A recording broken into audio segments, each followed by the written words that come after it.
ఆ అడవిలో దేవతలు పెద్ద కంఠంతో సద్యో జాతం ప్రపద్యామి సద్యో జాతాయ వై నమో నమః అని ప్రారంభించారు. వీడికి సన్నగా చెవులకు వినపడుతున్నాయిట. ఎవరికి? ఈ చెట్టు మీద కూర్చున్న ఈ చంద్రసేనుడు అనేటటువంటి సుందరసేనుడు అనేటటువంటి బోయవాడికి. ఎక్కడి నుంచి అబ్బా ఏవో వినపడుతున్నాయి అనుకున్నాడు. అది మంత్రం అని కూడా తెలియదు, మహాన్యాసం అని తెలియదు, ఈ పంచావృతులని తెలియదు, వాడికి ఏం తెలుసు, వాడు చదువుకోనివాడు. కానీ ఏదో వినపడుతున్నాయి అంటే ఇక్కడ ఎవరో మనుషులు ఉన్నారు, అంతగా భయపడక్కర్లేదు అనుకున్నాడు వాడు. వాడికి శివుడికి సద్యోజాతం, వామదేవం, అఘోరం, తత్పురుషం, ఈశానం అని 5 ముఖాలు ఉంటాయని వాడికేం తెలుసు, వాడి ముఖం అంచేది వాడికి ఏమీ తెలియదు. ఈ మాటలు మాత్రం చెవిలో పడ్డాయి.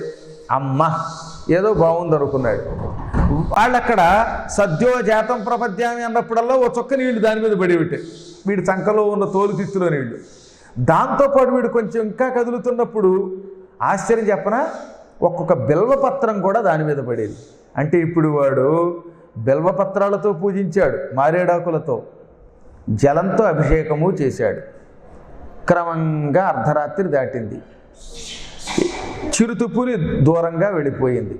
ఇప్పుడు కిందకి దిగాడు. తిండి లేదు, తెప్పలేదు, ఉన్న నీళ్లు కాస్త ఈ వణుకులో పడిపోయాయి. ఇప్పుడు తాగడానికి మంచినీళ్ళు లేవు. ఇప్పుడు ఏం చేయాలి? దాహం వేస్తోంది. ఆ శివలింగం మీద వీడు పోసిన నీళ్లు కొన్ని ఉన్నాయట. కొన్ని చమత్కారాలు ఇలా ఉంటాయి. దాహం తట్టుకోలేక వీడు గబుక్కన శివలింగం మీద ఉన్న నీళ్లు, ఆ పానమట్ట మీద కాసిన ఉన్న నీళ్లు ఎడం చేత్తో కుడి చేతిలోకి పోసేసుకుని తాగాడు. అంటే ఏమైందనమాట, శివలింగాన్ని అభిషేకించిన జలాన్ని దాహం తట్టుకోలేక తీర్థంగా తీసుకున్నాడు వీడు. మనకి అభిషేకం చేస్తున్నప్పుడు లోపల ఆ పాలు అవి కాస్త తీర్థం ఇస్తున్నారు బయటికి రాగానే ఆ జిగురు వదలమన్నా వదలదనమాట. మనకి ఆ పంచదార అది చేత్తో కడుక్కోవాలి, అంత బాగుంటుంది, అంత మధురం. వీడే పుచ్చుకున్నాడు తీర్థం. ఎంతో పూర్వం ప్రతి శివరాత్రికి వేరే తీర్థం కళ్ళు పుచ్చుకునేవాడు. ఇప్పుడు కళ్ళు తెరిచాడు. కళ్ళు మానండోయ్ బాబు, కళ్ళు తెరవండి అని ఎవరు చెప్పక్కర్లేకుండానే వీడికి భగవంతుడు బలాత్కారంగా ఉపవాసం ఉండేలా చేసి తీర్థం తీసుకునేలా చేశాడు. కాస్త దాహం తీరింది. ఎంత ఆశ్చర్యం అంటే, కొంచెం పానమట్టం మీద ఉన్న ఆ నీళ్లు మాత్రమే దాహం కోసం తాగగానే వాడికి ఎక్కడ లేని కాంతి, బలం, ఉత్సాహం వచ్చాయిట. అది ఈశ్వరుడి తీర్థానికి ఉన్న మహిమ. ఒక్కసారి వాడికి ఆనందం కలిగింది. రాత్రంతా చలికి వణికిపోయాను, ఆకలి వేసింది, కళ్ళు తిరిగాయి, కానీ ఇదేమి విచిత్రం, ఈ నీళ్లు కొంచెం తాగ్గానే శరీరానికి ఉత్సాహం, ఆనందం, కాంతి అన్నీ వచ్చాయి అనుకున్నాడు వాడు. ఎంతలో పాపం వాళ్ళ ఆవిడ అక్కడ ఇంటి దగ్గర, ఆవిడికి నిద్ర లేదు.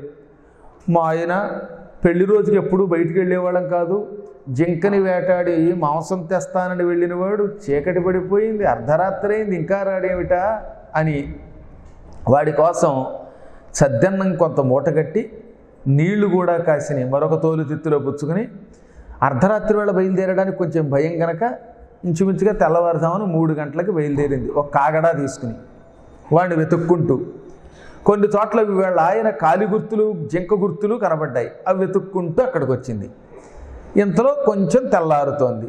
ఈలోపు వీడు కూడా ఈ తీర్థం తీసుకుని మళ్ళీ బాణాలు, ధనుస్సు తగిలించుకుని ఈ ఖాళీ అయిన తోలు తిత్తి తీసుకుని మాంసం లేకపోయినా కనీసం ఏదో ఒకటి పట్టుకుని వెడదాం మావిడికని బయలుదేరాడు. ఈలోపు భార్యాభర్తలు ఒకళ్ళొకళ్ళు చూసుకున్నారు. ఏమయ్యో ఏమైపోయావో, ఈ రాత్రి అంతా నువ్వు లేక బెంగెట్టుకున్నాను, బతికే ఉపోన్లే అని. దిక్మాల ప్రేమ, మొగుడు పెళ్ళాల ప్రేమ అనేది బోయేవాళ్ళకైనా ఇంకోటికైనా అందరికీ సమానమే కదా. మాటలో తేడా తప్ప, భాషలో తేడా తప్ప ప్రేమ ఒకటేట. అందుకని ఏమయ్యో దిక్కుమాలోడా అని తిట్టుకుంటూ వచ్చి కౌగిలించుకుంది. అంటే తిట్టడంలో కూడా ప్రేమ అన్నమాట. కొంతమంది అలా తిట్టుకుంటారు, ఏమిటో ప్రేమలో తిట్టుకోవడం అనమాట. మా ఆవిడ దౌర్భాగ్యురాలు, ఎంత ముద్దు వస్తుందో. దౌర్భాగ్యురాలు ఎందుకు వెళ్ళి అక్కడ అంటే అదొక ముద్దు. అలా వీళ్ళు ఒకళ్ళొకళ్ళు కౌగిలించుకున్నారు. తర్వాత అన్నాడు వాడు, జింక దొరకలేదే అన్న. ఫోన్లో దొరకపోయింది, నువ్వు దొరికేవు చాలులే అంది. నీకోసం సద్దన్నం తెచ్చా, ఇంటికి వెళ్ళాక ఏదో ఒకటి తిందాంలే, ముందు ఈ సద్దన్నం తిను అనగానే ఒళ్ళంతా ఒక రకమైన పులకంగా ఉంది. ఎదురుగుండా చెరువు ఒకటి కనపడుతోంది, స్నానం చేసి వచ్చాక తింటానన్నాడు. నేను స్నానం చేస్తాలే అంది. ఇద్దరం స్నానానికి వెడితే ఈ అన్నం ఎవరు కాపలాగేస్తారన్నాడు వీడు. బోడి అన్నానికి వందులే, నేను నువ్వు కలిసి జలకాలాడి అన్నాళ్ళు అయిందో, చలేస్తున్నా సరే ఇద్దరం కలిసి దిగుదాం అని అది బుద్ధి పుడుతుంది. అలాగా ఈ భార్యాభర్తలు ఇద్దరూ కలిసి స్నానం చేసింది ఎప్పుడూ లేదు ఎంతో పూర్వం. ఈ పూట అలా భగవంతుడు అనుగ్రహించాడు. అన్నం ఒడ్డున పెట్టి, ధనుస్సు బాణాలు ఒడ్డున పెట్టి, తోలు తిత్తి ఒడ్డున పెట్టి, ఆ ఎదురుగుండా ఓ పద్మాకరం కనబడితే అందులో దిగారు ఆ చెరువులోకి. శుభ్రంగా స్నానం చేసి ఒడ్డుకు వచ్చేలోపు ఈ సద్దన్నం కాస్త కుక్క తినేసిపోయింది. అడవిలో అటువంటి కుక్కలు ఎప్పుడు చూడాల. ఓ పెద్ద కుక్క, నల్లని కుక్క వచ్చి తినేసిపోయింది. దాంతో చూసావా, నువ్వు ఒడ్డు మీద ఉండు అంటే ఉండలేదు, ఉన్న సద్దన్నం కాస్త కుక్క తినేసిందంటే దిక్మాల కుక్క, దాన్ని కొట్టేస్తా అని బాణం ఎక్కువ పెట్టింది ఇది. కానీ అంతలోనే వీడి మనస్సు మారి ఆ బాణం ఎక్కువ పెట్టిన భార్య చేతిని గట్టిగా పట్టుకుని, వద్దే కొట్టకో, ఏమో దాన్ని చూస్తే జాలేస్తుంది, రాత్రి అంతా అన్నం లేకపోవటం వల్ల ఆకలి అంటే ఏమిటో నాకు తెలిసింది, ఆ పిచ్చి కుక్కకు కూడా పాపం ఎన్నాళ్ళ నుంచి ఆకలేసిందో, తింటే తిందిలే అన్నాడు. అంటే శివరాత్రి ఉపవాసం అయ్యాక సద్దన్నం తినడం వీళ్ళకి యోగం లేదు. సద్దన్నం తింటే ఉపవాసానికి కొంత దోషం. అందుకని భగవంతుడు వీళ్ళని అన్నం తిననివ్వలేదు. పైగా కుక్క తింటే ఆ కుక్క మీద కూడా వీడికి ప్రేమ కలిగింది. ఏది? శివతీర్థం తీసుకోవటం వల్ల. ఇదే ఇంకొకప్పుడైతేనా వీడు క్రూరత్వంతో ఆ కుక్కని చంపేసేవాడు బాణం కొట్టి. మనస్సు మారింది, కుక్క మీద ఇద్దరికీ ప్రేమ కలిగింది. సర్లే ఏది దొరికితే దొరుకుతుంది అనుకుని ఇద్దరు ఇంటికి బయలుదేరారు. కానీ ఆ పూట వాళ్ళకి జంతువు దొరకలేదు. దారి పొడుగుతా మంచి అడవి పళ్ళు దొరికాయి, రకరకాల ఫలాలు దొరికాయి. ఆ పళ్ళు కోసుకున్నారు. అందులో మంచి ముగ్గిన మారేడు పళ్ళు ఉన్నాయి. మారేడు పళ్ళు బాగా పెద్దవై ముగ్గితే రుచిగా ఉంటాయి. ఆ పళ్ళు తెచ్చుకుని ఇద్దరు కూర్చుని శుభ్రంగా కబుర్లు చెప్పుకుంటూ తిన్నారు. ఆ పూట వాళ్ళకి కళ్ళు దొరకలా, మాంసం దొరకలేదు. మారేడు పండుతో శివరాత్రి పారణ చేశారు జాగరణానంతరం. మొత్తం మీద ఆ రోజు నుంచి వీళ్ళ మనస్సులో మార్పు వచ్చింది. నేను చెప్పాగా, తెలిసి కానీ తెలియక కానీ శివరాత్రి నాడు ఉపవాసం ఉన్నా, జాగరణ చేసినా దానికి తగిన ఫలితం వచ్చేసింది. నిశ్చతుర్దశ్యాం నిరాహారో భూత్వా శంభో పరేహని భోక్ష్యేహం భుక్తి ముక్త్యర్థం శరణం మే భవేశ్వర. అందుకే శివరాత్రి నాడు, ఓ ఈశ్వర, నేను చతుర్దశి నాడు నిరాహారంగా ఉంటాను.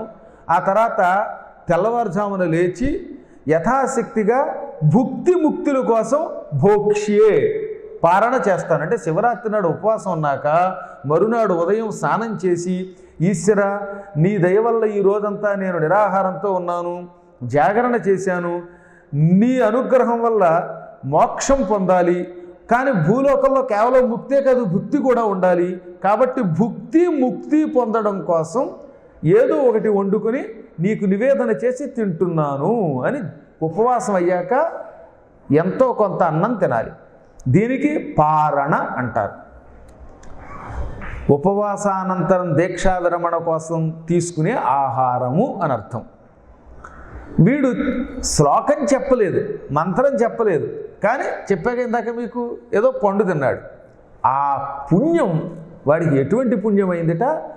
1,000,000 యజ్ఞముల ఫలితం వచ్చింది. 10,000 గోవులు దానం చేసిన ఫలితం వచ్చింది. నట్టడవిలో అన్ని బిల్వవృక్షములు నాటి మారేడు చెట్ల మధ్యలో శివలింగ ప్రతిష్ఠ చేసిన వాడికి వచ్చిన పుణ్యం వచ్చింది.